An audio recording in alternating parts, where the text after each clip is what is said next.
Hi everyone, my name is Stephen Tripp. I'll be hosting the Environment and Energy Forum on Sunday, September 29th at 1 p.m. at the Guildford Leagues Club. We've come out to Fairfield today. We're right in front of Chris Bowen's office here in Fairfield, and I was expecting to see wind turbines everywhere and big, large-scale solar farms all across Fairfield. We haven't seen any at all. The problem is with these MPs, they're taking net zero policies and they're pushing it out on rural communities, on prime agricultural land, and off our pristine coastlines in the Illawarra and Port Stephens and other areas like that. And that's what this forum is all about, highlighting those issues, also highlighting some issues about nuclear energy. It's going to be an information session for all of you. Please head to eefguildford.eventbrite.com. Tickets are only $5. Thank you, everyone, and we hope to see you there. We have a massive power, and it's the power to say no. 2024 is the year when the pushback begins in earnest. People ain't seen nothing yet. That's what I keep telling people. It is a master-servant relationship where we, the governed, are the masters. Doctors are gaslighting patients. You press down enough on people for long enough, you leave them no choice but to rebel. So, no, I don't want to forget about it, and I won't shut up about COVID. The story of the unvaccinated is still yet to be told. We are one people, one flag, one Australia.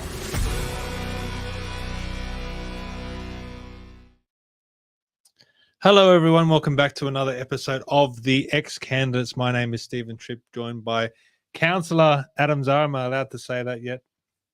Yes, you may. And Mr. Paul Vallejo. How are you doing tonight, gentlemen? Yeah, great to be here. It's good. Yep, excellent. We're back in the fishbowl. Should we call these the council chambers? No, we could call it the fishbowl. It's okay. Hey, it's been a while since we've done the XCandidates. Yes. So it's good. How are you feeling about last week? As in your successful candidate. Your podcast performance? It was okay. I thought my podcast performance was okay. I thought a few other people's podcasts might needed a bit of a cleanup there. Yeah. Okay. What about your feelings about your election? So really happy to actually get across the line and get in there. We went the final count and the final check. We actually went up, so we trended up, which was really, really nice. So it got a bit worrisome there for a while when it dropped down to 0.86 and 0.85. And then we got to, but when they started doing the final counts and a few other booths came in, we got up to 0.92. So that secures us the seat. Yep. So very exciting. So I'm looking forward to, the work starts now. That's what everyone keeps telling me, and that's what I know. So the work starts now because we have to move forward for the next election. So basically, we want to consolidate our position and make sure that all of Campbelltown knows that Adam Zara is here and the independent voice for the people will be there. And, we'll shake a few trees and see if we can't get some apples to drop. And Mr. Vallejo, how are you? No, great. Busy week. So many things going on. The world keeps on spinning so fast, it's hard to keep up. Yeah, it's hard to keep up with everything. If you want to support us here at XCandidates, you can by heading to Buy Me a Coffee. Please do so if you would like to throw us a few dollars. It helps to pay for the stream, helps to pay for the website. Also gives us a warm and fuzzy feeling inside, which is very, very important. And a lot of people have done that. So thank you to everyone who has supported us over the time that we've been doing this. Also, if you want to head to commandingthenarrative.com, it's very easy to remember, commandingthenarrative.com, and sign up to the newsletter. You'll get a weekly newsletter with all our podcasts, articles, events, whatever might be happening in our sphere, all the rods that we have in different fires. You can do that, and it's the best way to stay up to date with everything that we're doing, because we do a lot too much, probably. It's a lot of work. Yeah, and I said last time on Friday when I did the podcast, even I have to read the newsletter just to keep up with everything that we're doing. Also, please head to, or speaking of something that we're doing, is this Sunday coming up, this coming Sunday, the Environment and Energy Forum at the Guildford Leagues Club on Sunday, September 29th. You can come and see Di Lee speak, the federal member for Fowler, Matthew Kamanzuli, Craig Kelly, Steve Christou. Adam's going to be there too, hopefully. Apparently, I'm manning the computer. That's going to be worrisome. Also, Sandra Burke, who's the new spokeswoman for Advance Australia. I do need to change Dr. Mark Ho. Now, he's unfortunately had a scheduled in conflict, but he's going to be replaced by Dr. John Harries, who you know very well, Adam. He's a fitting replacement, I think. Yes, for the nuclear power. Yes. Yes, Dr. John Harries. I'm actually looking forward to seeing him now. Yeah. Oh, well, I would have bought a ticket. Well, I'll be buying a ticket. Don't worry, people. Yeah. Also, Nick Cato is going to be hosting the Q&A. Obviously, Paul's going to be there. Kevin Lockray, if you follow this podcast, a lot of people are excited about seeing Kevin down in Sydney. Wade Northhausen as well. Lyle Shelton, Grant Piper, and a whole bunch of other people as well. Tickets are $5. Pretty good deal. It's almost a steal, almost. So if you can make it out to Guildford, it's right in the heart of Chris Bowen's electorate of McMahon. So please come and help us make a statement that we're upset about his policies on net zero and pushing out wind and solar projects across rural and regional communities in Australia. It's up to the city really to fight those battles for those communities because they don't have the best representation or a lot of representation. So we need to pitch in here in the city as well. So please do so by coming to this forum and having a big turnout. We'd love to see you there. Also, something that Paul's very connected to is the Light newspaper. If you'd like to distribute the Light, please head to the website, thelightaustralia.com, or if you're in Sydney or close to the Northern Beaches, you can call 0406 861 816. Now, Paul, do you want to tell them about that? Yeah, well, what we need to do is get the uncensored news out. And as we know, especially with this terrible misinformation bill coming out. The mad bill. The mad bill, absolutely. The Light newspaper is a beacon of other narratives, of actually, in my very strong view, true narratives. And it's a community newspaper run by volunteers. And we just need help getting it out, getting the word out, breaking the narrative echo chamber that a lot of people are in, that's sort of casting a spell over Australia's energy policy and a number of other things. So anything you can do to help would be great. Paul, I've got a quick question for you about that, actually. Now, how does the misinformation, disinformation bill, MAD bill, affect printed media? Well, it can't. That's one of the reasons why it's so the Light is so important. Is that they might be able to shut down social media and other things, but hard copy is going to be harder for them to deal with. We don't need social media, do we? I mean, we all grew up in we grew up in an era without it. So why do we need it? Do we let them bring in the misinformation? Do we need mobile phones? Hey, Steve, this show is social media. So I know. No, because you know what? Because I've said it before. I agree. We'll record it. We'll put it on a VHS. That's right. Or floppy disk. How did we used to pirate cassette tapes and all those kind of things back in the day? I mean, everyone used to go, they'd do a live recording of their band and they would just copy and copy and copy and they would just distribute. So if this show goes away, 8-track tape coming to you by Pony Express. The chat's live already. So thank you everyone who's contributing to the chat. The Kahuna. I love that name on Kahuna. The Kahuna on Rumble said Kevin and Wade are worth to see this. Yes, they are. Yes, I agree with that. And John the Boy says you've got to come to Victoria. I agree. Well, I don't know how we'll organize that, but we do need. I mean, this is the problem. I mean, these issues are being faced everywhere in the country, so it's not just here in New South Wales, it's in Victoria, it's in Western world. Exactly, Paul. So, we have to we have to start getting sponsorship. So if people who want us to come around the country with these kind of forums. Fly to Victoria. We're not fly to Victoria. not about that. It's about let's talk about it. Let's see. Surely out of all the people who follow and watch, there has to be people connected to business. They must have some sort of financial backing or something like that. Well, that's true. You need to start putting your hands in your pockets to start getting this stuff out. And I'm not begging for money. Please don't get me wrong. But what I'm saying is that it's all well and good. And I noticed it a lot, especially with the campaign. The council campaign is that you go to different groups, you go to different meetings, and they're lovely people, and they all talk to you, and they all give you their support, and then you call on them and say, hey, if you really believe in what I'm saying and you really believe in me, I need my booths manned. Put your hand up and give me a couple of hours. Oh, that's a different story, right? So what happens is it's the same thing with that comment. Come down to Victoria. We would love to come down to Victoria. Well, it's a good point because the venue that we're having the Guildford event at was almost donated to us. We're lucky that they were able to do that. But if you know a venue somewhere that you think we could host an event like this and you can get us in for free or at a reduced price, let us know. Email us. commandingthenarrative@gmail. Oh, sorry, that's not Gmail. Commandingthenarrative@outlook.com. and you can And just let me strike email us and let us know if you've got a venue. Let me strike a note of gratitude. There's so many people out there just doing what they can. Yes. And some people have time to give. They can get the light out newspaper out to their local community. Other people have special social media expertise. Some people are candidates.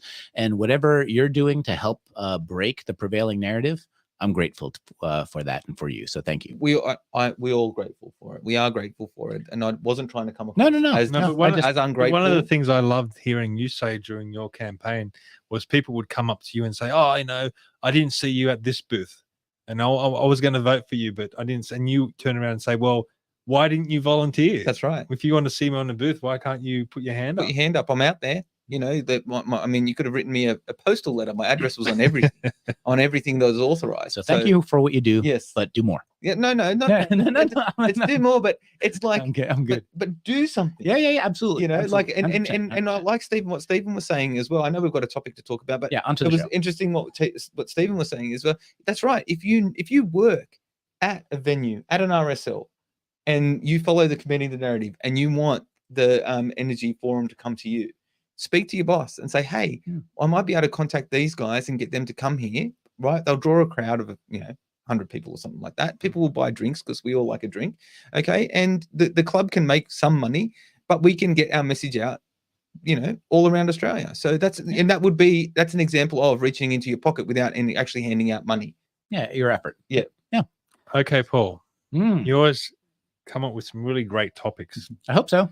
Now, this one I've called multiculturalism, the good, the bad, and the ugly. So we've got a lot to talk about. It's a very complex topic. It is very deep topic. Yeah, because it's not all bad. It's not all good. No, it's just like everything in life. There's nuance involved, and there's complexities which you said.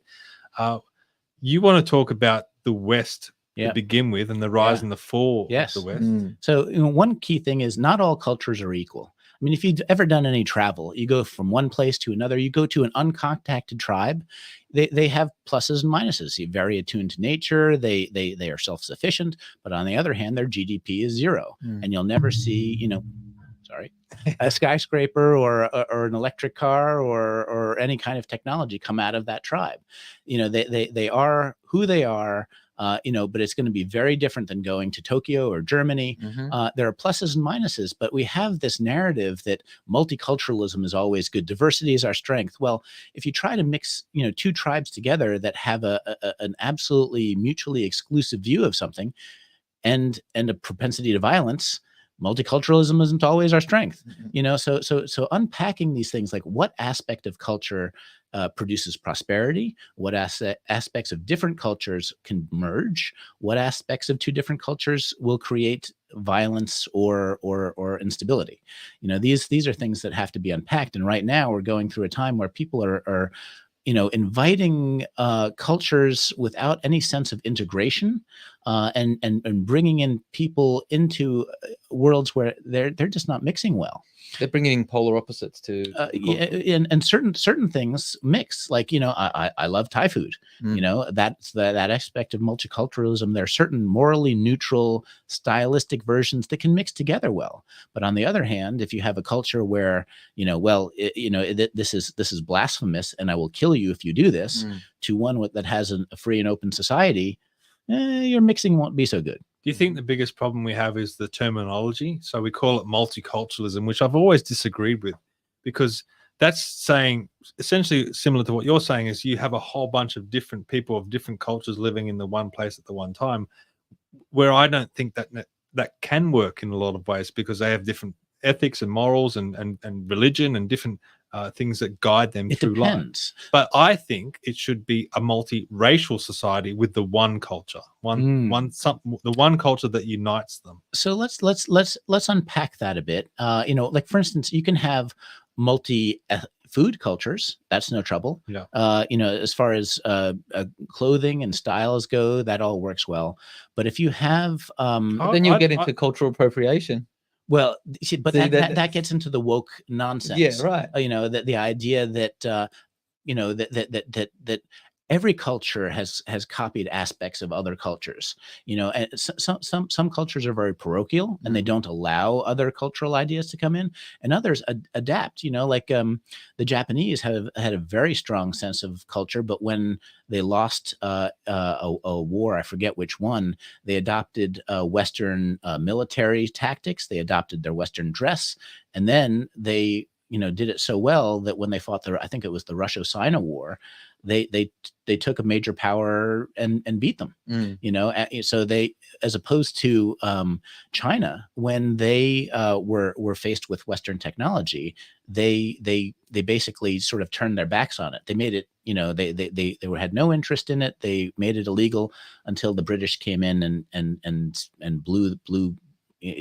forced them to sign what they call the first of the three unequal treaties, because they lost the war, and it took them a long time to realize, well, there are some things that we need to adapt if we are going to compete.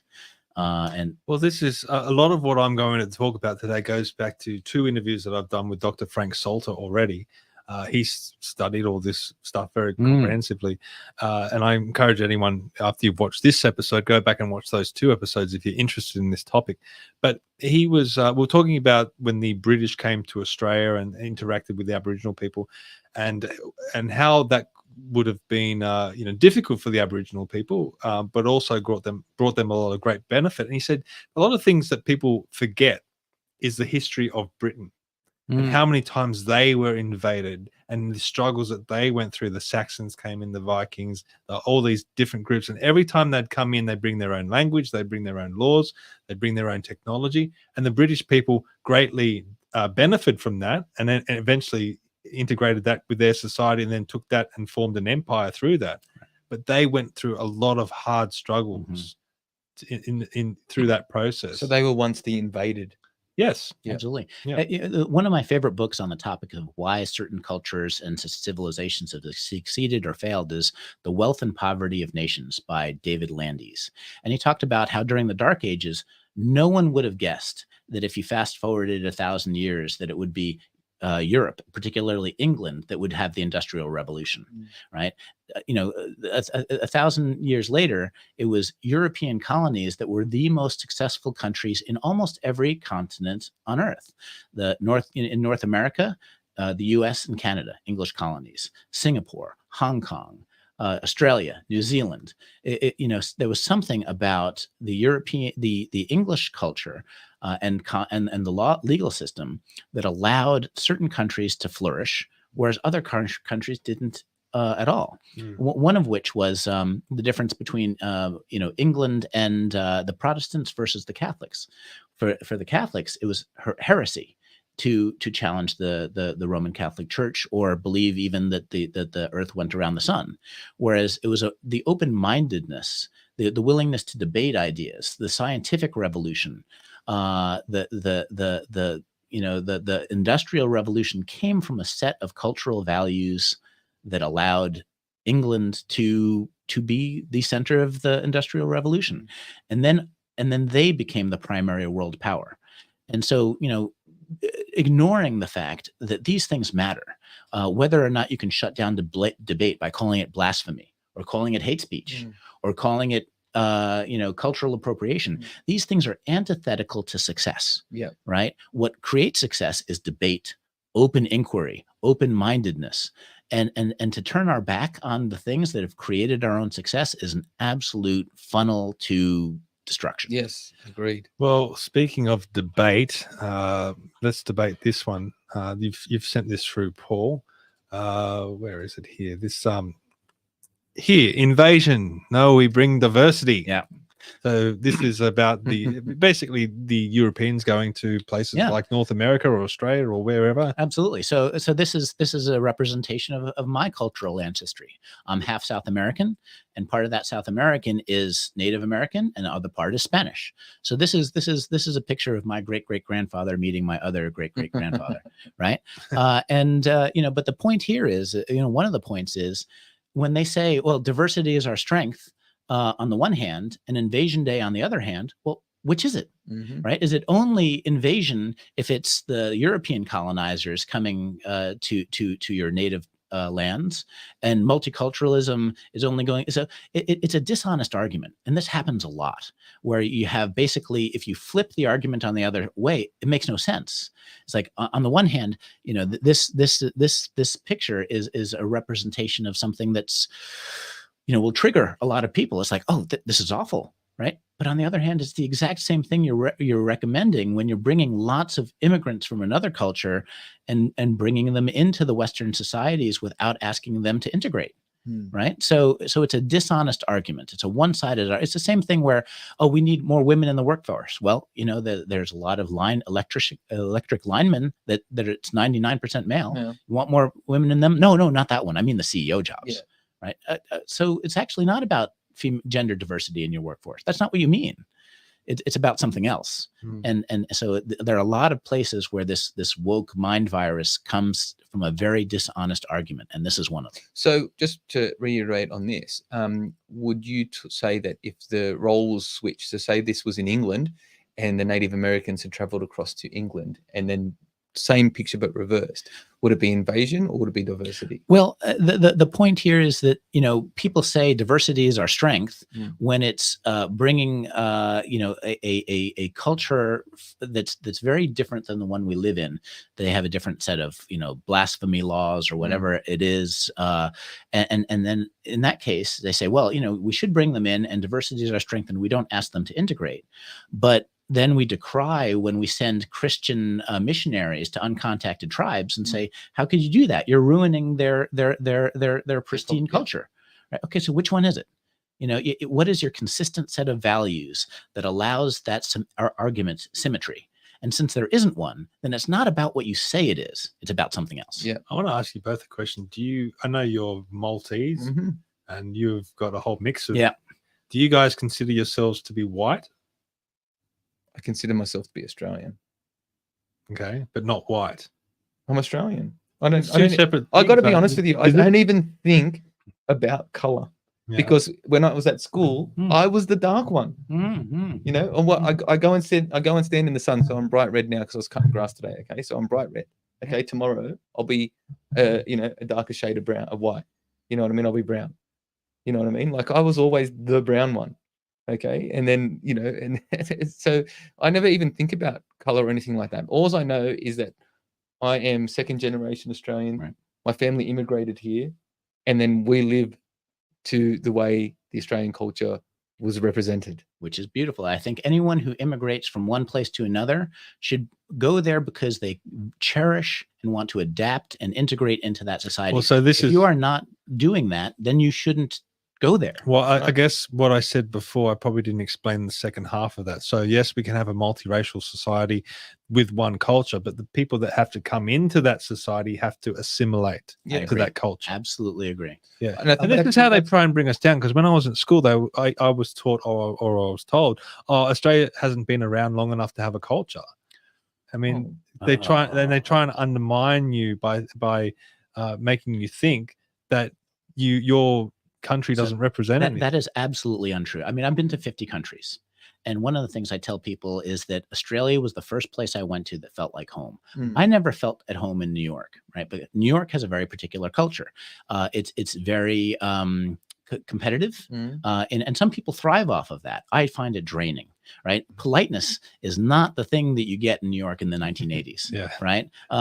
You guys have a hand signal. When I change lanes, first the blinker works here.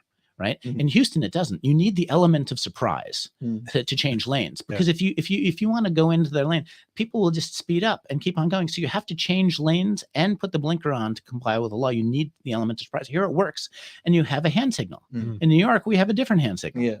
Right. So the culture, the idea that there isn't a culture here is crazy. It's the only place I've ever been to in the world where a cab driver made a wrong turn and asked for me for less than what was on the meter. Yeah, wow. Never in my life. I've been to cab. You can kind of rate the culture of a place by how badly the cabbies there try to rip you off. And I have never been offered a price that was lowered on the meter until I got to Australia. And when you go to rural communities or country communities, you see that culture come through. Even absolutely. More. Yeah, absolutely. But you just have to go down to the Illawarra in Sydney, and you can go and see the culture there. I mean, people are friendly. They smile at you. They say, Yep. "G'day, how's That your is day?" a culture. That is, and that's it's a why I wonderful wanted place to live here. Yeah. And so when it comes to Sweden, if you want to, we can go into that, because Sweden had this commercial from the Swedish Scandinavian Air Service that talked about, we don't have a culture. There's nothing that's distinctly Scandinavian. I will tell you that Scandinavia does have a culture. It's somewhat different than Australia. So it's this one here that you want to play? Yeah. And so they had this advertisement where they say, oh, there's nothing special about us. And this idea of hating your own culture, or at least denying your own culture, and then inviting in lots of other people from another culture has changed Swedish society. I'm half Swedish and half South American, which is part of the colonizer and the colonized. So there is a term for this, and it's the opposite of xenophobia, which is oikophobia. Oikophobia. Yeah, we can pull that up later. But yeah, let's. What is truly Scandinavian? These? Absolutely nothing. Nothing.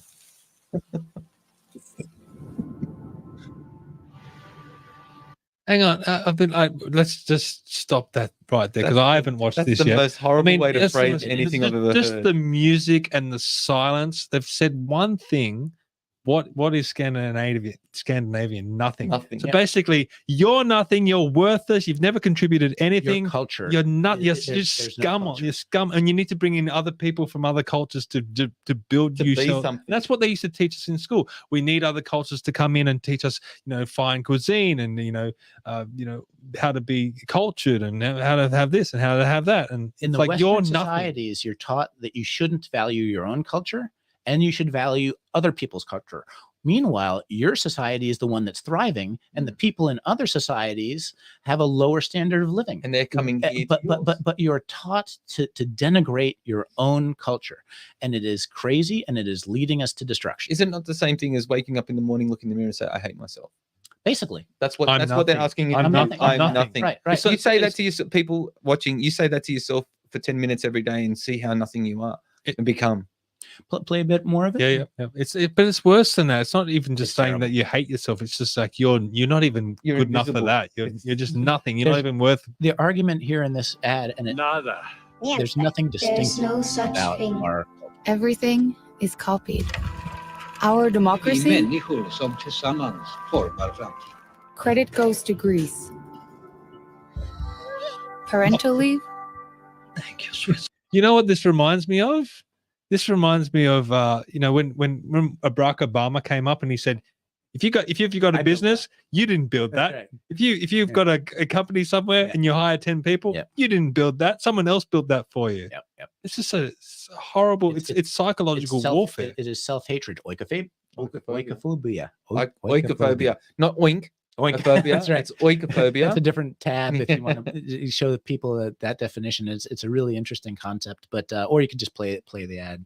Mr. Bruno's in the chat, Adam. He can't spell your name right. Zera. Yeah, it's Zahra. I've had press do it. I've had friends do it. I've had another friend, Mr. Bruno, do it. Zahra. Anyway, let's keep going. Yeah. Oh dear. The iconic Scandinavian windmills were actually invented in Persia, and we made the German bicycle a staple of our cities. It's Turkish. What? Smapple? Dutch. What about licorice? It's Chinese. And Midsommarstången? German. And it gets worse. Rumor has it the oh-so-Swedish meatballs might not be as Swedish as you think, but Turkish. Even the Danish isn't Danish. It's Austrian. And the pride... Can I just ask, what is the purpose of this ad? It's for an airline ad. Yeah, it's a Scandinavian air service. It's basically, the woke mind virus has infected lots of advertising, but the self-denigration of Swedish culture is part, like the Swedes have called themselves the humanitarian superpower of the world by inviting, as a percentage of population, the highest number of immigrants from war-torn countries as anyone.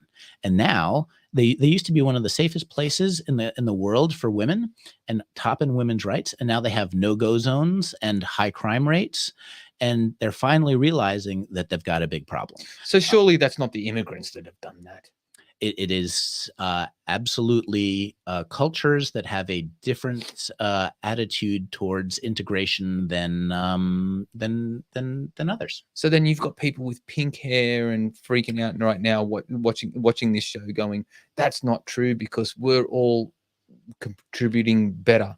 Well, yeah, that's diversity is our strength. Well, sometimes when it comes to certain foods, sure. But when it comes, one of the things, they've had situations where people have come from sub-Saharan Africa and said, well, where I come from, if there's a woman on the street who's unaccompanied, I can just take them.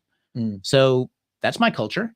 Right. And the idea, the part of the underlying message of this commercial is we have no culture. Our culture has no particular value. Let's just let in other cultures and somehow magic will happen and diversity is our strength and we'll be stronger. And this is nonsense. Has Australia experienced any of this? I have a few things that have come to mind regarding some of our immigration and people who don't want to merge properly with our culture, integrate with our culture. And a few things in the past have happened. Have you got any points that maybe come to your mind for what's happening in Australia that have had similar things to happen? Well, it's happening all over the Western world. So somehow the whole Western world has been shamed into shamed, and also perhaps like if there's an underlying agenda of who's actually running these immigration policies, tens of millions of people are coming across the southern border of the United States being unvetted, no attitudes towards integration. Now that's not to say, the U.S. is a country of immigrants, but it's an immigrant community up until not that long ago, where there was e pluribus unum, from many one. There was kind of an American culture that you were expected to integrate into, and the rule of law and constitutional values. The Constitution, in a lot of ways, was the culture that you were expected to immigrate into, and now that seems to be thrown by the wayside, and so in my view, we are losing the set of cultural values that makes Western civilization special and successful. And we need to kind of remember who we are and why these values and how we settle differences, the rule of law, how we treat disagreements. You see, that's one of the things, the willingness to disagree peacefully. Your opinion ends at the end of my nose.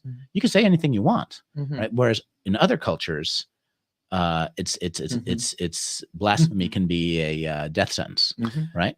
So much of the narrative these days is sustainability. We need to hate that word. Yeah. But how is this sustainable? Bringing in, large scale immigration, and it's happening in all different countries, particularly Western countries. The English. I mean, they had the Brexit vote, which was largely on immigration from countries like Romania and different places. They weren't happy that people could just cross borders within Europe freely, and then a lot of them were coming to the UK. So they pushed for Brexit. They got Brexit. Then they had to go to another general election for Boris Johnson to really put the stamp on it. So he won in a landslide. And then he turned his back on that as well. And that's how. And now they're still facing high levels of immigration. And it goes back to another point that Dr. Salter brought up. He says we're never given a vote on this stuff, to the point where Malcolm Fraser in his memoir said Australians should never be given, and I know I'm probably paraphrasing, but Australians could never be given the option or the choice on immigration because they'll always get it wrong. They'll always get it wrong when it comes to immigration. But we never voted.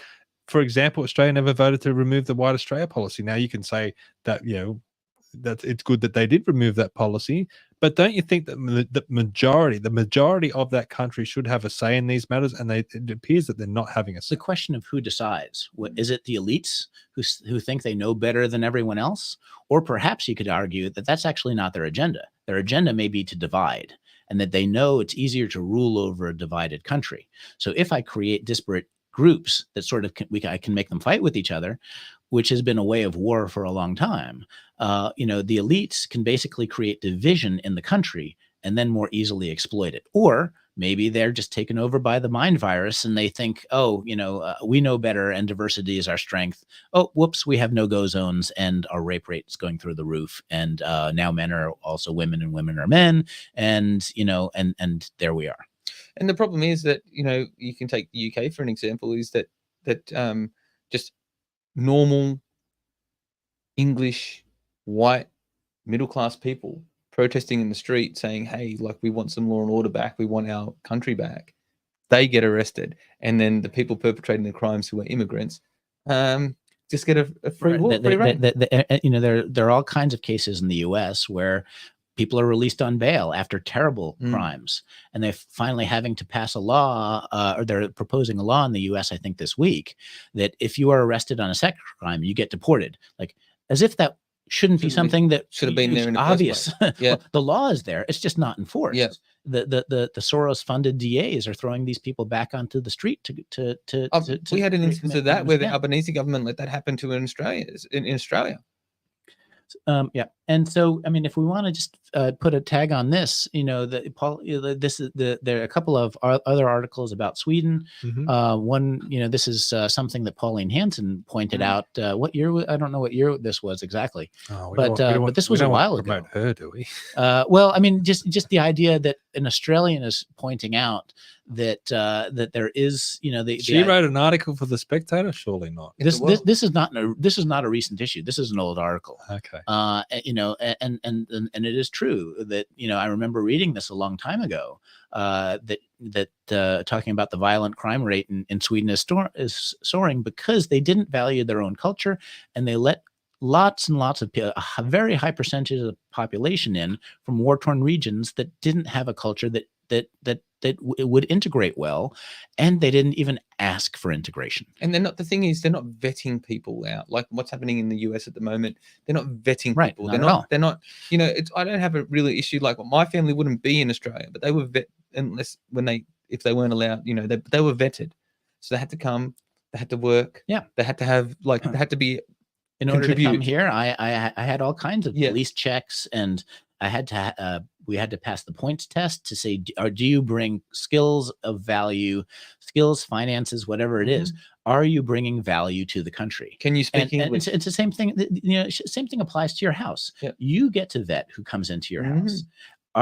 Did you bring the salad? Did you bring the nibbles? Did you bring nice wine? If not, turn back around and get the hell out. Yeah. Right? You get to decide. Yeah. Well, it's your house. It's more. Are you going to respect? Same thing. My house.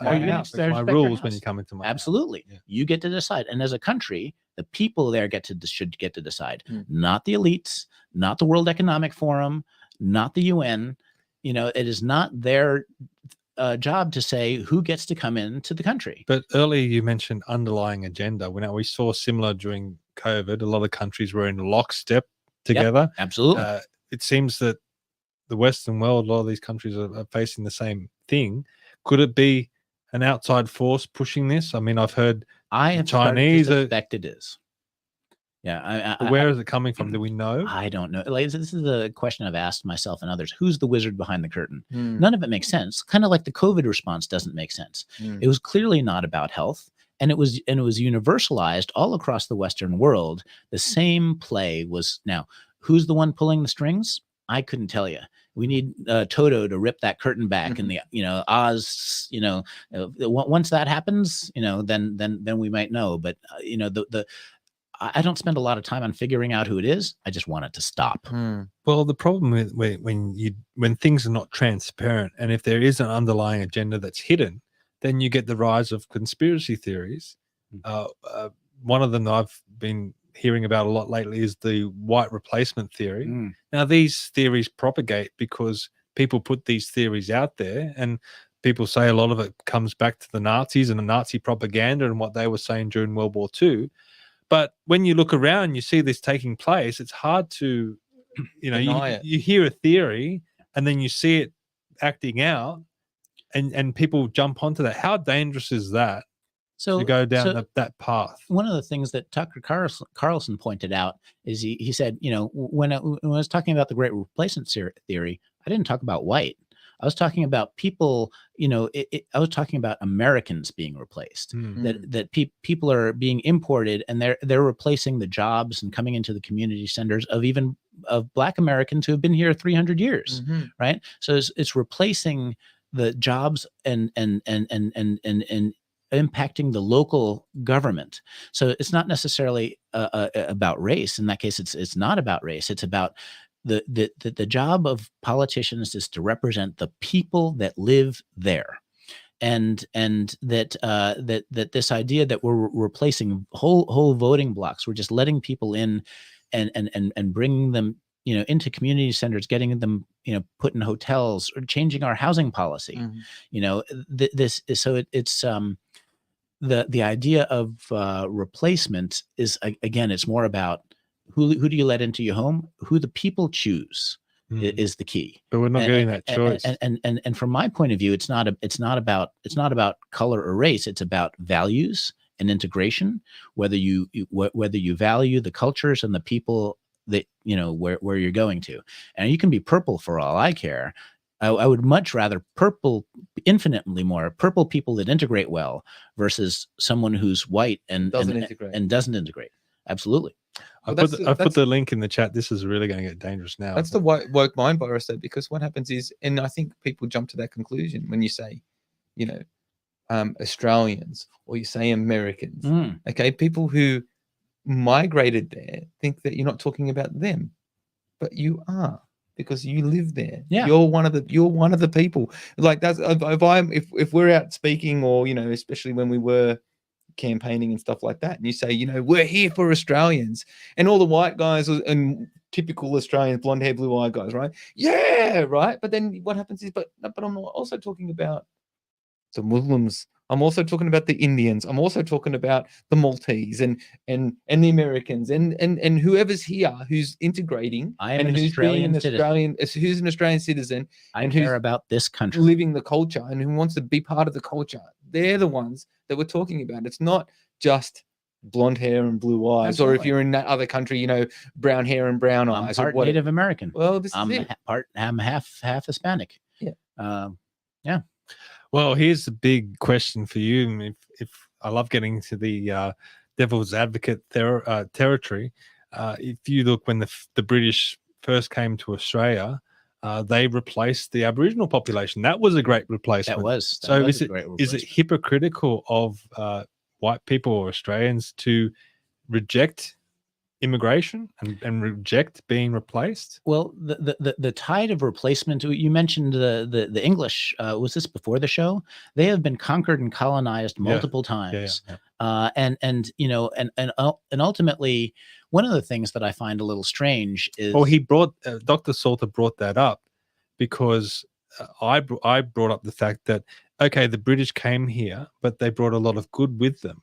So the Aboriginals basically went from not being able to boil water, being confronted with a society that just invented the steam engine. Yeah. Okay, that's the gap. That's the gap, right? And in probably about 100-year period, Aboriginal people went from being hunter-gatherers to flying aeroplanes, being lawyers, being doctors, that sort of thing. But people argue that point and say that they don't do those kinds of things. Well, some of them do. I agree. I'm not saying, but the same people go, no, they're out poor and impoverished, and they've had no gains from our society. Yeah, but if they wanted to embrace that, knowledge, they could. Absolutely. If you have a hunter-gatherer culture, your GDP will always be zero. If you choose to live that life as a hunter-gatherer culture that doesn't let in modern society, you will, strictly speaking, be absolutely dirt poor, literally, because there's nothing other than dirt poor against our European and that's not to say it's not a beautiful life. That's a lot of people, crave that kind of, not a lot of people, but some do. And might be going back to that soon. If they keep going with all this if you renewable energy stuff, gather a culture, but on the other hand, if you want to try to integrate into Western society, it comes with a set of demands, but benefits as well. You know, and one of the things we talked about earlier is the cargo cults. You know, so the tribes in Papua New Guinea during World War II, the Americans and you know, other allied troops come to these uncontacted tribes, and they call in air supplies, right? And so, you know, the planes come and they drop, you know, Kellogg's cornflakes and ammo and so they're like, well, how do we do this? And so they actually did the same actions, some of the same actions that the Allied troops did, that make phones of straw and that wear things, because the gods would then come and deliver them cargo. And it became an actual cult that, you know, that they thought if they appeased the gods in the same way and went through the same act, not understanding any of the technological things, flight, radio communication, all these things you had to learn in order to get a plane to come and drop you cargo, they just thought that they could kind of imitate some of those actions, right? And so, you know, this is the enormous gap. How did that happen? I just want to say, why was it that the is that photo up? Sorry, I'm sorry to interrupt you. No, I can bring it back up. Bring it up if you like, because I want to know who the guy was who actually made that dish. That's pretty impressive. That's really good. That's really impressive. Yeah. I mean, some of the pictures that I had seen in the past, that people wore boxes of Kellogg's cornflakes on their heads, trying to appease the gods to fly in the cargo. Of course, the war was over; no more cargo was coming. Yeah. But you know, why was it the English who had the Scottish Enlightenment? Why did they have the Industrial Revolution?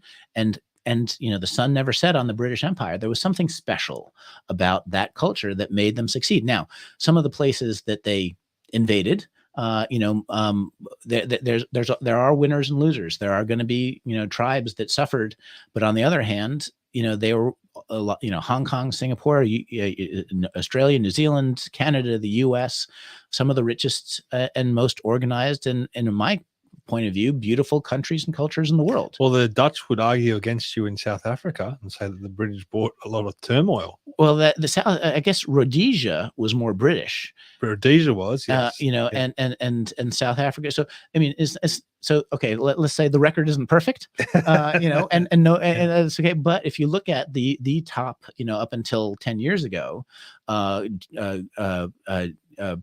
GDP per capita, and places where you would travel and you'd be like, wow, I am really in a beautiful, well-organized place with polite people and you know, these. Well, look, what would America be without the British Empire? What would Canada be? What would Australia be? What would New Zealand be? I mean, basically, if you didn't have any colonization.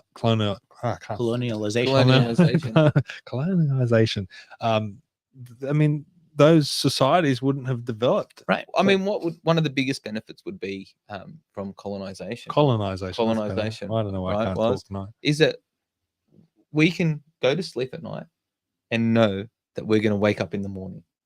Pretty much. Yeah, I mean, you know, you've got a 99.9% chance that you're going to go to bed and wake up. Unless you've had something safe and effective. Well, that's another story. But you know what I mean? That's what Western modernization and colonization brought to the world. Safety. Well, I mean, in terms of the low crime rates, in terms of absolutely. There's lots of benefit, and you could argue. We can play devil's advocate and argue some of the other side. Let's play devil's advocate, because I want to throw some conspiracy theories at you. Right? Sure. Now, there was a movie that was made called The Melting Pot. No, I haven't seen it. Okay, and there's this theory that the white replacement is coming from the Jews. I mean, I think this goes back to Goebbels, probably. But we really want to go here? Well, I think we need to talk about this stuff to maybe dispel it. Yeah, I mean, a little bit, because the theory is that when the Jews were in Europe, they would stand out, and that's why they got persecuted. Why would they stand out? Because they looked a little bit different. I mean, well, they weren't blue eyes, blonde hair, Aryan race, that type of stuff that they used to talk about. As an insular community, as a different religion, that, you know, people would stand out in terms of, like, because people typically knew their neighbor, but also you didn't have there was laws against usury, just like lending at interest was not allowed. And that's one of my understanding is that's why a lot of the Jews became bankers, because the Christians weren't allowed to be. right? And so and the Muslims too. Well, the Muslims currently, that's Yes. the case. Currently, yeah. So you're not allowed to have traditional banks I wish in we could Saudi go back to Arabia. that, though. That would be pretty good. No interest. But that is a whole other kind of the fact that money has a time value. Yeah. That okay, well, who gets to build their anyway? That's a whole podcast in and of itself. Money and banking. Almost be better to be a hunter and gatherer, don't you reckon? All right, we're really going backwards here. But one of the things that there's a couple of places that we could move from here. So do you? So we had the cargo. Well, it's more just like is that maybe just to finish off, like when I was saying that the Jews would stand out. The theory is that they always talk about the Jews as this collective thing, which is ridiculous because I can't stand that.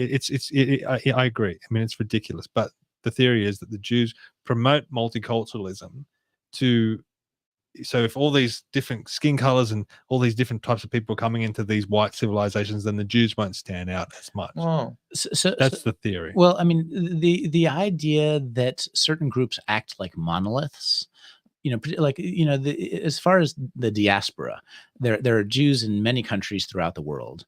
And on different political parties, in different professions, that's not to say that. Sorry, in my experience, there isn't a culture. In the sense that one of the cultural values definitely seems to be a high prize on education. That definitely, if you ask Jewish people and have Jewish friends, and I do, that's definitely a focus on education. See, this is it's such a ridiculous concept to say, oh, the Jews. There's good and bad in every. Oh, absolutely, yeah. in everyone. I mean, to think that they're all, all the Jews are sitting behind the scenes. Stirring the pot. I want to give you one example. The Karl Marx, I think, was a Jew. Yeah. Right. But so was Ayn Rand. So the chief philosopher of anti-communism was a Jew, and Karl Marx was a Jew. But he was German too, wasn't he? Yeah. So like it's like selective. Yeah.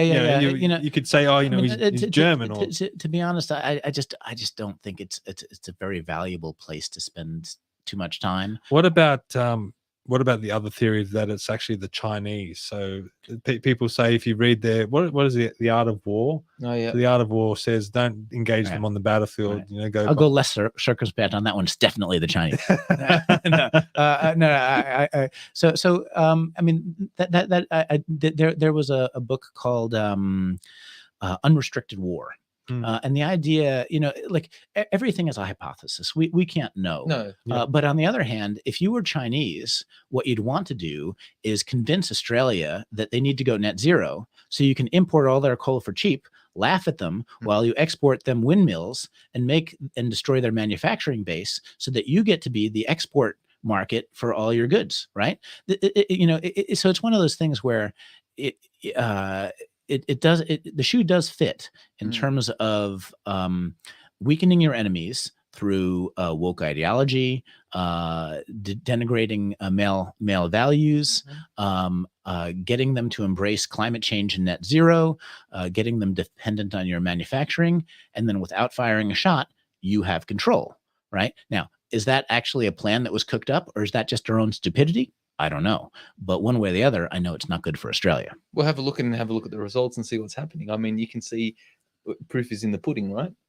Yeah, that's really what happens with it all. The proof is in the pudding. You can walks like a duck, quacks like a duck. Well, you can think about it and you can talk about it, and then have a look at with anybody, and then have a look at the actions of what they're actually doing, and then you can see that. So why would our government let us fall into that trap? And then if you want to do a bit more devil's advocate, I can change my persona. Yeah. You want me to do that? Sure. We'll have a costume change, and that way you can ask a Kamala Harris Democrat about some of these issues, and then we can kind of get into the whole immigration and the Trump debate, the Trump Harris debate. And have a little fun. Well, while you do that, I'll ask Adam, because I grew up when I went to Haberfield public school there, and even back in the 90s, they were celebrating multiculturalism. And look, For me, I mean, most of the people that I got on with school were Asians, or I mean, Filipinos, Burmese, all different types of races. I got on with them better than Australians. But I think the key thing was all the people, like, you know, one of my good mates was Sri Lankan, Filipino. They integrated, they assimilated to our society, and they were in a lot of ways more Australian than a lot of people walking around. Can I ask you one question about that as well, right? Were your Sri Lankan and Filipino friends, were they Christian? One, what the Filipino was? What was the Sri Lankan? Sri Lankan was Hindu. I'm pretty sure. I might be getting that wrong. Here we go. No, because this is the, oh my God. But then we just got a special guest. Kamala Harris, 2024. Kamala.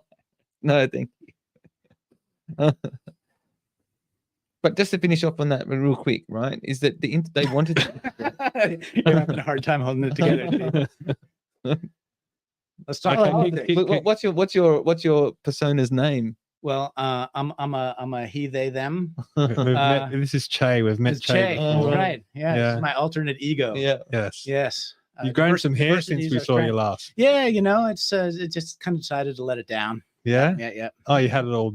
Oh yeah. In a bun. Just in a bun. That's yeah. right. Okay. Oh, that's because you're non-binary, right? That's right. Absolutely. Yes. Polyamorous. That's right. Yep. Yes. Yep.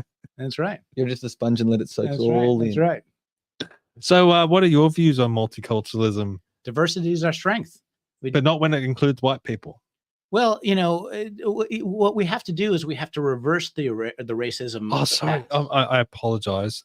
I didn't declare my white privilege. I apologize. You absolutely need to be ashamed. I apologize for my white privilege. So I just want to let you know so you don't feel threatened. Reparations, please.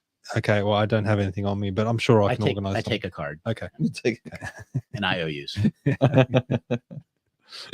Okay, you were saying. So before I rudely cut in, before I rudely, exhibited my white privilege and cut in on you. Sorry. And your what do you call it? Misogynistic. Yes, everything. It's your turn to put down the microphone and let. I can mute myself permanently.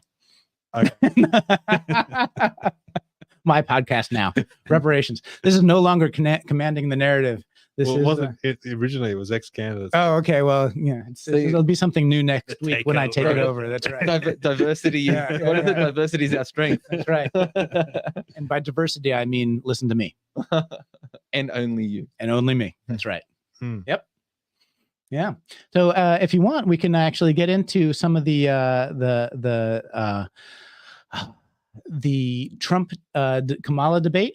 And how the one of the ways in which diversity is our strength can kind of take place is that, you know, I basically diversify my cuisine when I come to the U.S.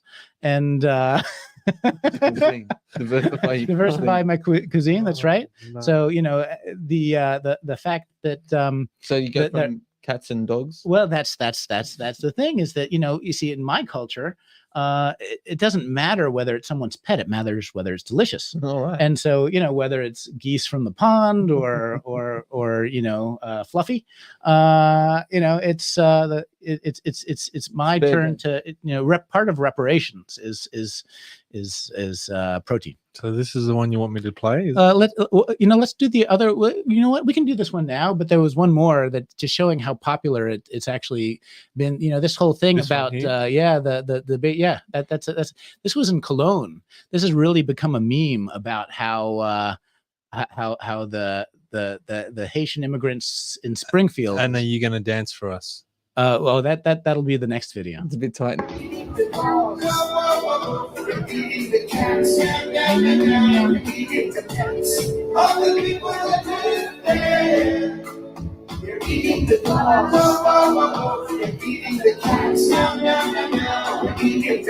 become a worldwide meme. Eating the dogs, they're eating the cats. The people are going along with it. Yeah, They seem to be enjoying it. It's on TikTok all over the place. You know, it's one of those things where, you know, it's kind of strange. You can't get the media to talk about some of the sex crimes or the property crimes of people getting released.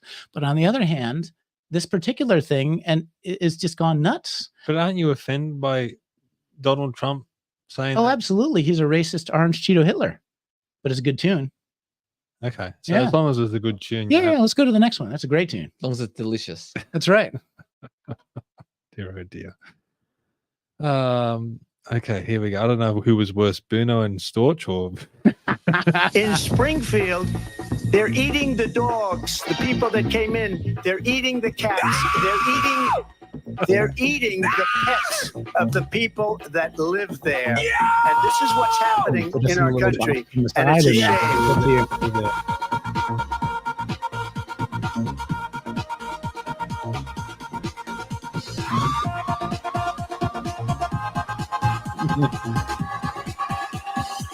They're eating the dogs.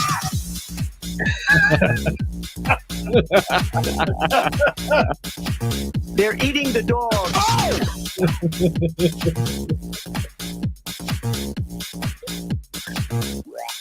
And this is what's happening.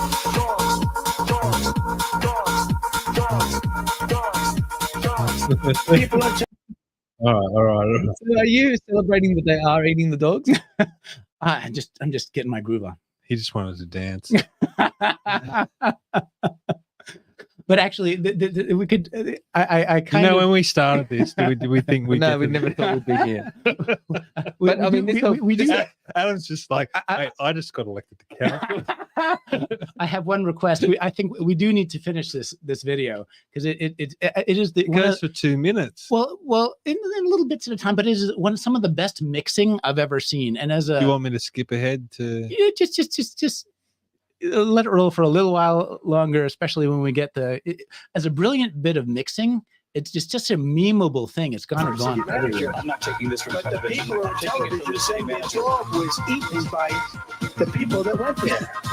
Again, the Springfield city manager says there's no evidence of that. They're eating the dogs. Good tune. They're eating the dogs. This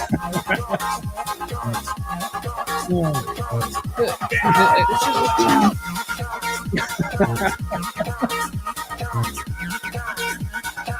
what's people on television. You know what? So is it? Some people. I mean, you got to hand it to some people. Some people, I don't know how they come up with this. Was stuff. quite. This was. I find this thing a work of art. You know, it reminds me. I played this like 20 times just in the car, just jamming. Did you ever see the Alex Jones ones? No. The Alex Jones folk song. That was the best. Yeah, I know. Angry. Did you ever see that one? No, I gotta play that one. Now that we're playing musical clips, but why did you want to bring this up, Jay? Well, the idea, to stay in character, shall we say? The thing is that as a person of color, basically coming and realizing the colonial history and the oppression that my people have suffered over the years, it was just very valuable to be able to come up and diversify our protein sources and have some reparations and finger looking good. Are they really eating the cats and dogs? So this is actually an interesting question. There has been a lot of denial about what actually has happened in Springfield. Some clips, there have been clips shared in various parts of the countries. There have been all kinds of journalists that have gone to the area. Apparently, one of the things that is true is the geese population and the duck population in the ponds have gone way down. But, it's kind of, some people say, well, I'm having a hard time finding. People eat duck? Yeah. Yeah. Well, absolutely. I mean, out of ponds and. But what I guess I think they're publicly owned. I think people are too focused on are these people eating dogs and cats?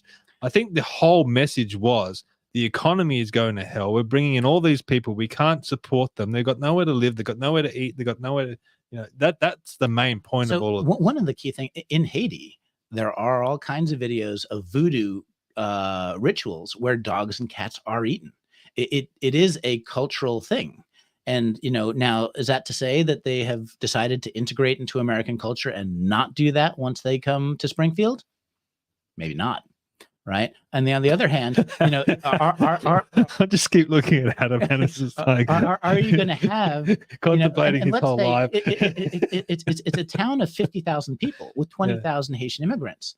Are you going to be the person who goes to the police station and say, you know, who says that, yeah, this happened. Like, is that really so? Whether or not people would actually disclose or well, okay, here's a good question. Is it, if you did see someone from Haiti cooking a cat on a barbecue, and then you went and made that public, and you said they're eating cats, is that racist?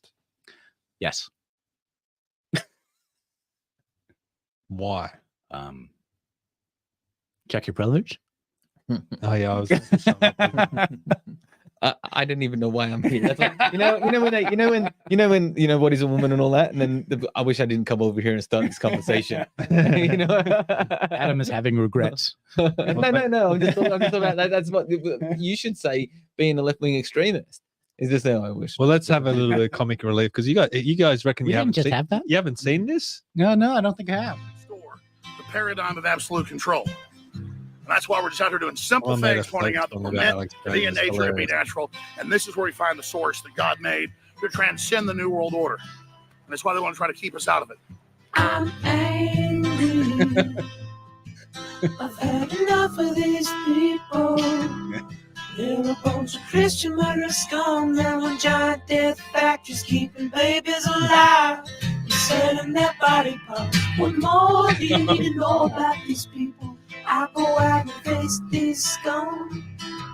They literally crawl out from under rocks. They have green looking skin, and they run around screaming, we love Satan, we want to eat babies. I have them on video. Hillary's in the creepy, weird, sick stuff, man. This is about the Bohemian Grove, basically. Yeah. I just want to get the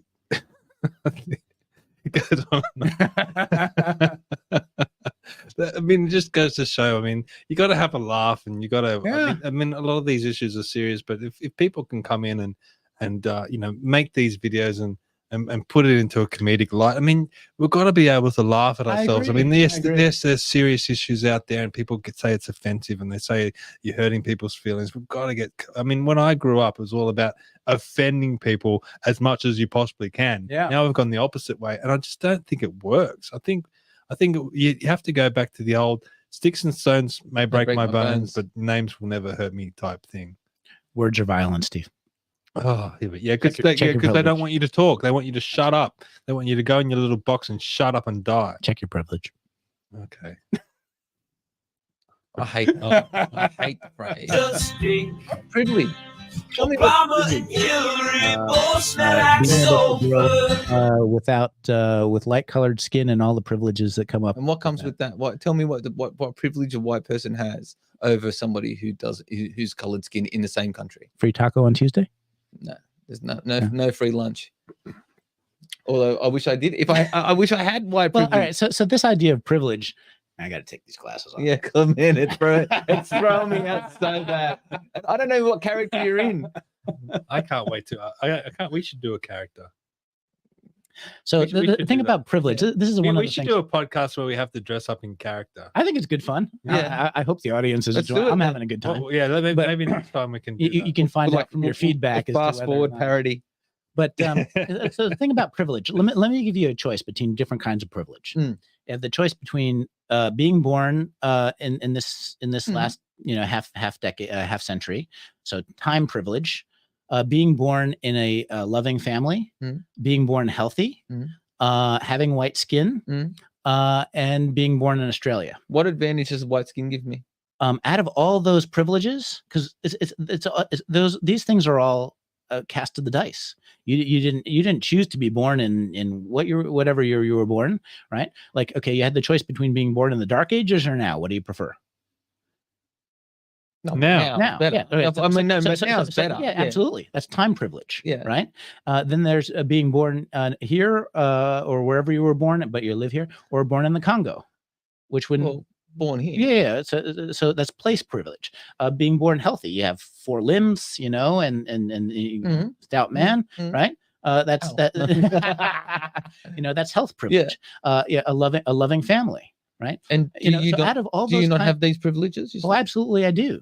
But I think the least important privilege is your skin tone. That out of the different ways in which we're lucky, I would argue that's by far the least important.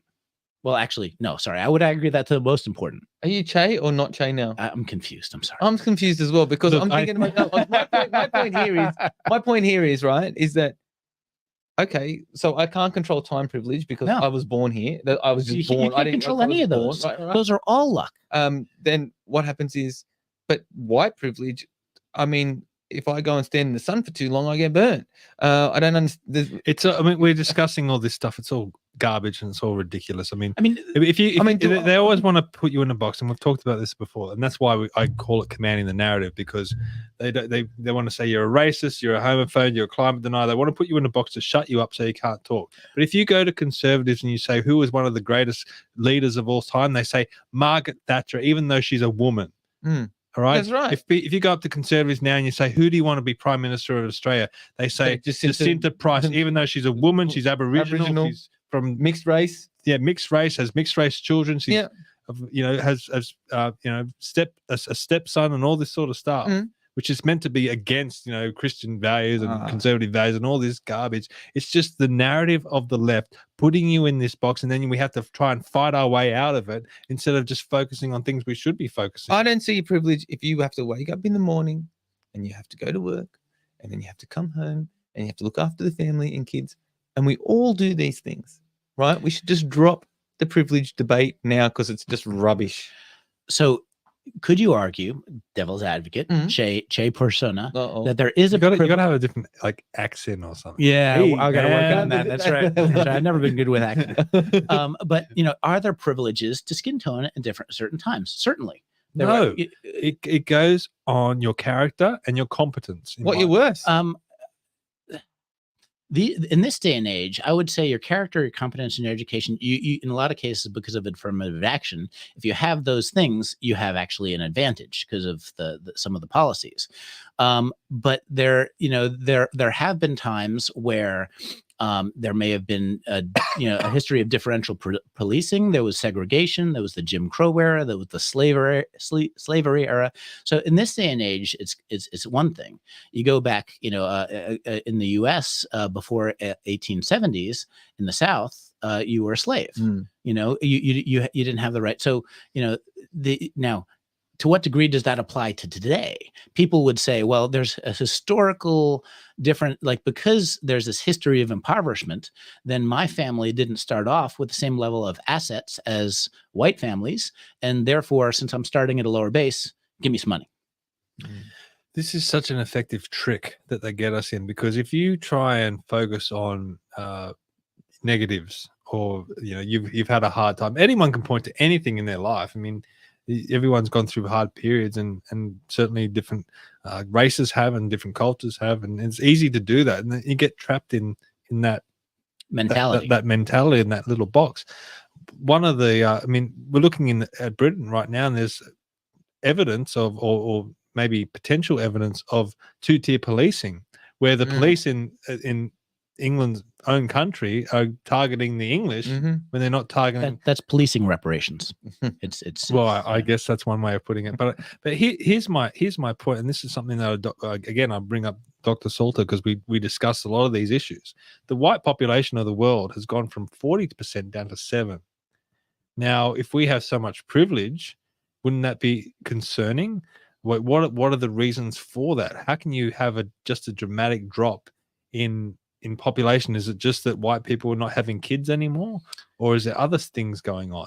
And what I said to Dr. Salter, I said, if that is happening, if white people are being reduced that low, then wouldn't the sensible thing be, we want to preserve our culture, we want to preserve our society. It doesn't matter if you're white or not. We want to bring people in to, say, for example, let's focus on Australia. We want to bring people into Australia, but we want you to have our culture and our values, right? Yep. And if we can take people from Hong Kong and China and Japan and India and Somalia and different places and have them live an Australian life with Australian values, wouldn't that make Australia stronger? And if we could build our population, I'm not one of these people who believe in a small population. I think we can grow our population here, but we need to do the planning first. We need to have infrastructure first, the roads, the rail, all that stuff first.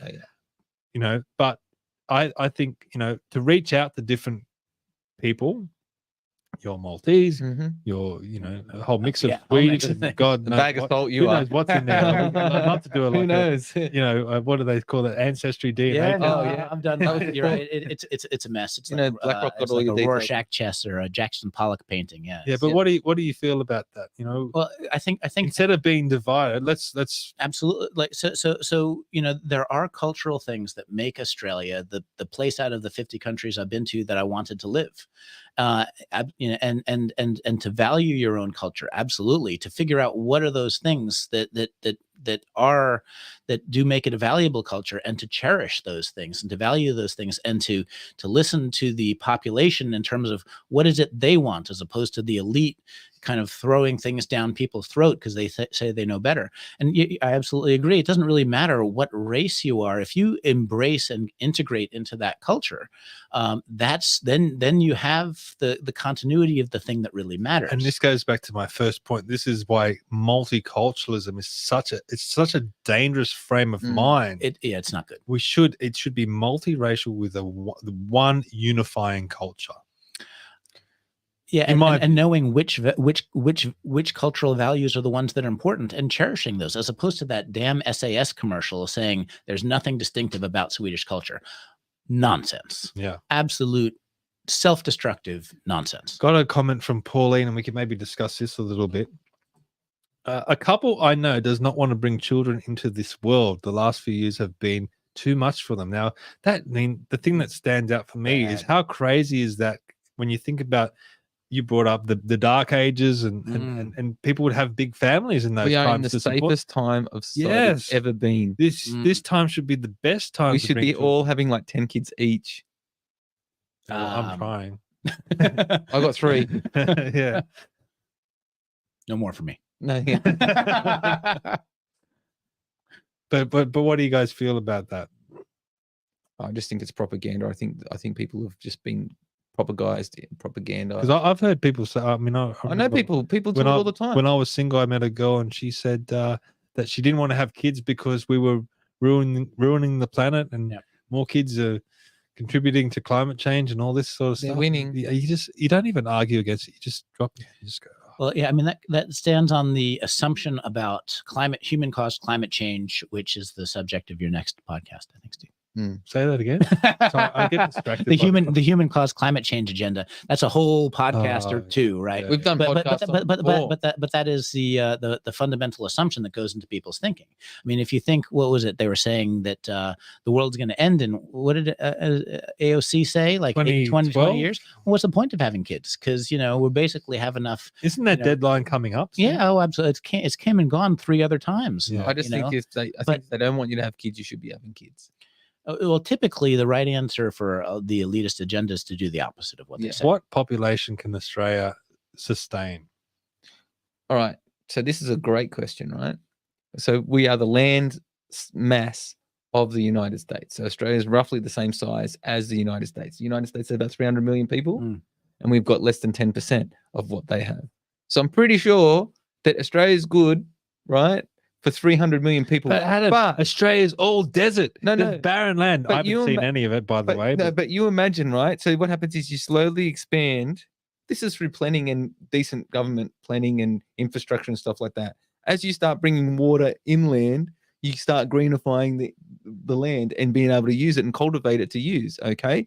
So right now, as Tucker Carlson says, we're a big donut. He's never seen anything like it. There's no one in the middle of the place. We're all around. We're all around the coast. It is pretty inhospitable in the center, but there is a lot of land. But in a lot of ways, it's not a conversation that like there are all kinds of fish to fry before we get to the question of no. You don't think so? No. This is my point. You think this is the first question we should solve? We've fallen into the trap of talking about transgenderism and climate change and white privilege and all this garbage that means nothing, and you're never going to be able to solve it because the left are never going to be happy. They're never going to be satisfied. They'll just keep pushing further and further and further, which is to say, look, you guys go over there, you play in your sandpit. We're going to go over here and we're going to build this country. We're going to build some rail. We're going to build some dams. We're going to drought-proof the drought areas with maybe a Bradfield Scream.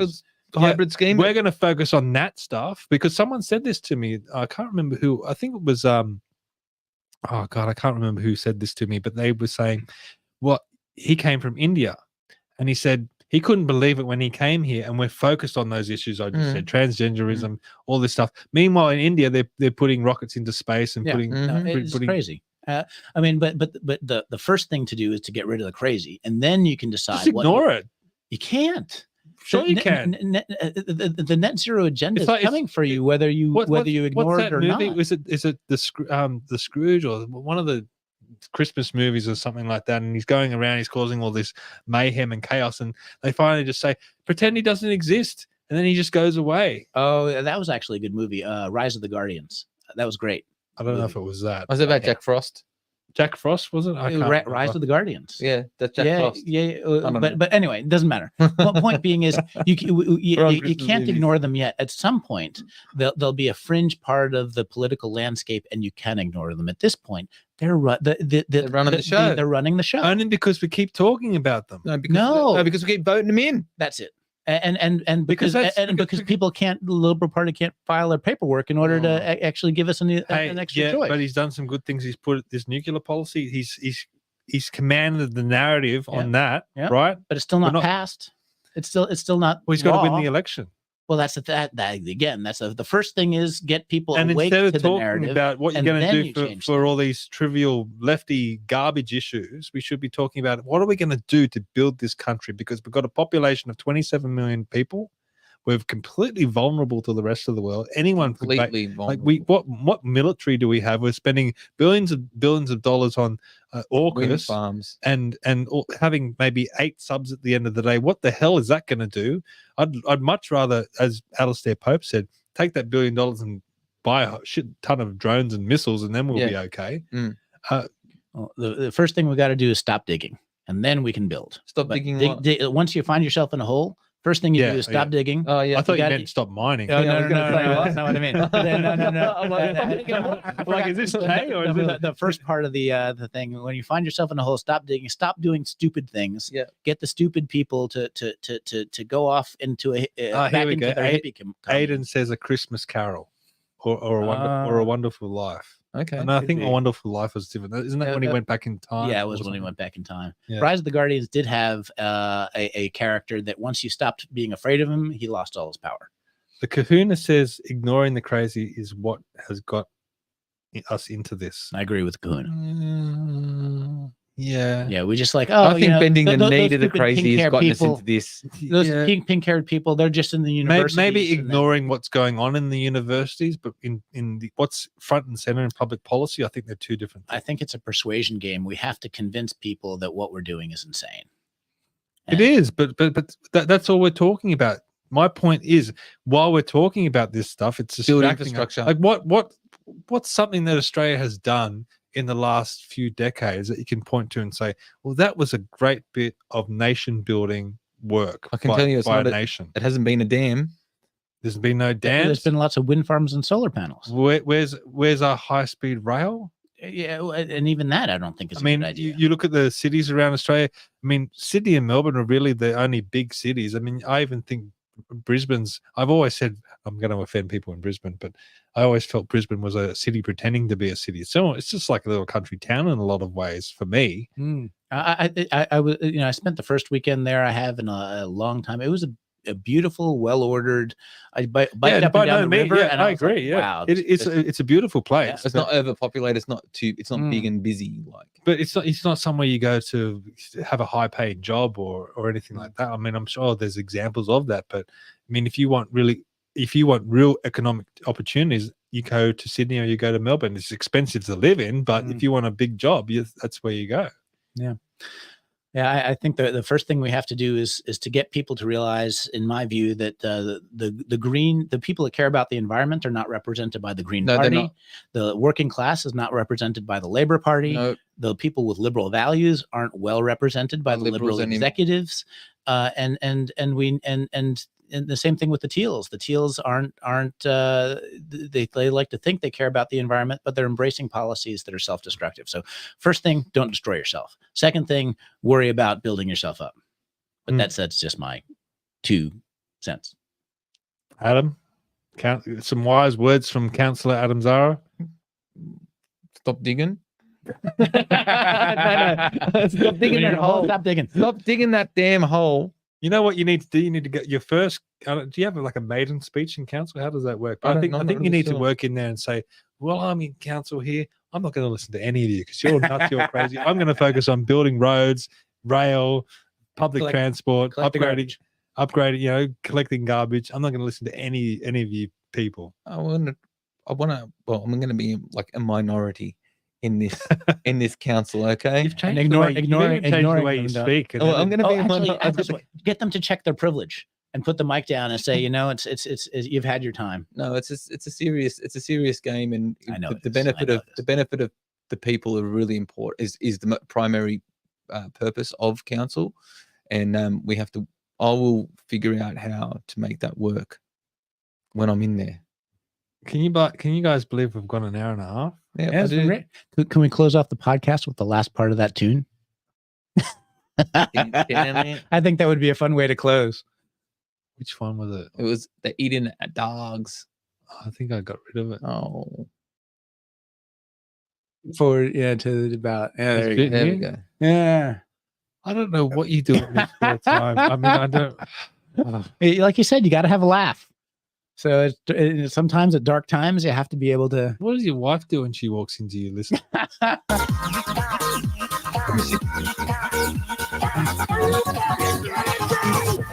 In Springfield, they're eating the dogs. The people that came in, they're eating the cats. They're eating. Is his reaction to say that they're not actually eating the dogs? People on television say my dog and so he was doing a live stream of his reaction to the debate, and that was his reaction when Trump was saying that. Are you kidding me? And so now this is I've literally played that dozens of times. It gives me joy. It cracks me up. All right, Mr. Councillor, if you were in control of Australia's immigration policy, what would you do? I would put a pause on it. And I would obviously, really sit down and let Australia's infrastructure catch up. And what kind of projects would you build? I think that's what we would look at. I agree. I think we need roads. I think we need hospitals. I think we need even the rail thing. I mean, you're really big on the high speed rail, yeah. And I like the idea of it, but I've never really looked right into it. It's just about decentralizing the major cities. Yeah, that's if you can live in Goulburn and catch a 20-minute high speed train into Sydney and work. I mean that thought alone solves so many issues. Okay, but the Japanese have been doing it for decades. It's old technology. It's an old idea. Offered to come here and do it, just like the city metro. Everyone's going, "Oh, the metros are fantastic. That's amazing." Well, basically, they took the people from Hong Kong that are running their train. I can't remember what it is, the MR something. They basically came here and implemented it here in Sydney, and people love it. I caught it yesterday. I went into the city. I just want to go and do it just to try it. It's fantastic. Yeah, and it's like you don't even think that you're on there. It's so quick. I just think just at that point of the high-speed train, it solves the housing crisis. Yeah, that's why I keep talking about it. I can't wait. It solves the population, increases. It solves everything because what happens? And it gives people jobs. Yeah, it just increase. Like, imagine what you could do with a 20-minute trip from Goulburn to the city.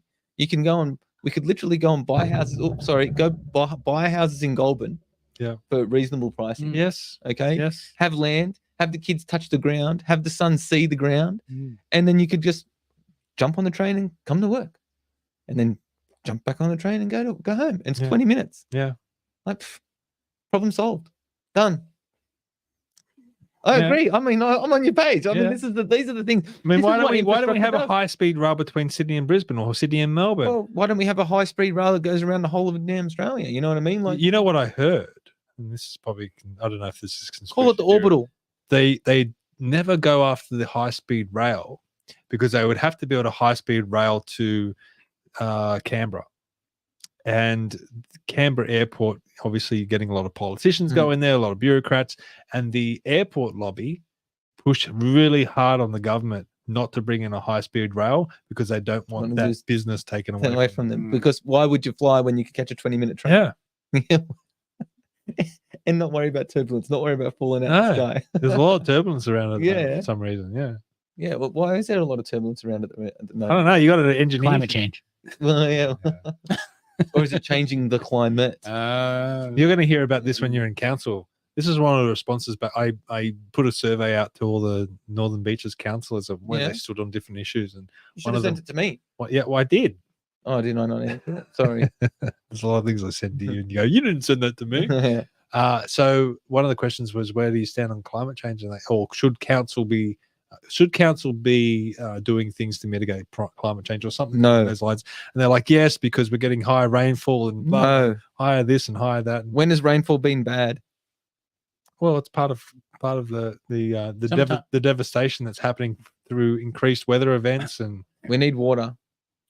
And we need to put it sometimes somewhere. There's flooding. But Campbelltown floods a lot of the time. Campbelltown does flood, but I think it's just due to climate change, and you need to be doing something about it. As a councillor for Campbelltown Council, aren't you standing up for the people of council that want to see something done about climate change? I'm feeling like Richard's thoughts right now. About climate change. I think you need the wig. Devil's advocate. Climate change. I mean, I need to check the climate changes. Right. The climate changes. Are we changing it? Don't necessarily agree with that. And Well, I think the people that voted for me would agree the same thing. At the Oberon Climate Forum, that was the single best takedown of the climate change narrative that I've seen. He did an awesome job. Dr. Plimer is he's good. Is the weather ever static? It's not. It never is. And the climate. You look at the medieval warm period. You look at the Minoan warm period. This is actually the Younger Dryas, which was climate change is the norm. We actually may be in one of the periods of higher climate stability relative to a lot of climatic history. And if you want to hear more about this, come to the Environment and Energy Forum on Sunday. Come to the Environment. $5 tickets. Please come. We want to be. Hey, Stephen, can I borrow $5? I'll get you in for free because you're going to do some. No, don't get me in for free. I'll give my donation. You're going to do some work for me, so I'll give my donation. Don't worry, it's fine. Okay, Paul, you came out all the way out to Campbelltown. When he was in the car, he's like, "Where does Adam live?" Do you have any final comments? This has been great. Workers of the world unite. Yep. Fix the bridge, Gravy Road. Okay, everyone, thank you for watching. Please share this out. This is a big topic. I think we did go into some dicey areas tonight, but I love doing that because I'm the type of person, and a lot of people have told me over the years that you should keep quiet about this and you should keep quiet about that. I think you should put everything out on the table and then discuss it, and that's the way we need to move forward. Open debate. Yeah, we need open to debate. This is what made the Western world great. Yep. So why are we going away from that? Absolutely. And I think that was the point of this whole episode. You're absolutely right. Yeah, let's discuss something that's completely complex and hey, we had some different appointment, but we still love each other, right? Absolutely. I don't like being touched. Oh well.